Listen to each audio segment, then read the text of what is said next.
Hello everyone, my name is Laura Watson. Welcome back to my channel. Today I have a very special invite for you. I am going to be doing a botanical color mixing challenge starting on July 12th.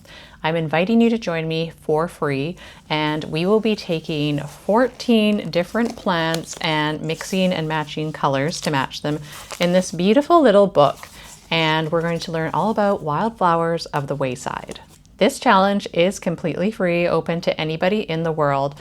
All you need to do is hit the link in the video description below to sign up. You will get emailed a startup guide from me, which is a beautifully designed guide telling you more about the challenge, color mixing, and what we will be doing and what you'll need. Anyone can participate. You just need a little book, or even just some scrap paper would be fine.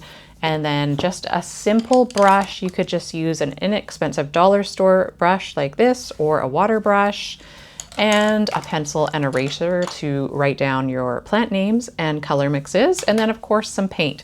You do not have to use fancy paint. You can use a little travel palette like this, you can use a regular palette like this, or you can even make your own palette, where I just took a piece of watercolor paper, I folded it, I took some tube paint and made some dots, I laid it flat, let it dry, and then I cut out some parchment paper and glued it on top. You can actually mix some colors on here.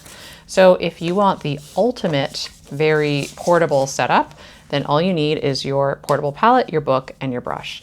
And so the idea of this challenge is to stay creative during those warm summer months. Here in Canada, it's pretty rainy and cold for a lot of the year. So we really want to be outside and take advantage of the beautiful weather. But then that also means that sometimes you don't have as much time to paint inside.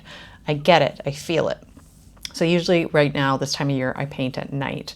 But what I do right now when I go outside is I take this with me and I find plants in nature and I make my color recipes right out in nature or quickly at my desk.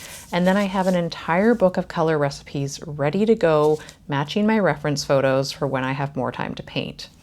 I'll also be using this very cute little HP Sprocket printer. This is not a sponsored video. I just found it really cool. It prints off these little photo stickers, and then I stick them in my book after so that I have a photo reference of my plant as well. You can just do the swatches and the recipe notes and write about your plant, or you could print off a picture from your printer at home or get the HP Sprocket.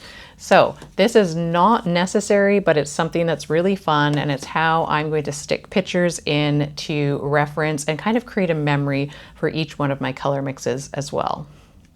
This is completely free. You are going to have so much fun and get so much amazing bonus reference material during this challenge. So don't delay, click the link in the video description and sign up today.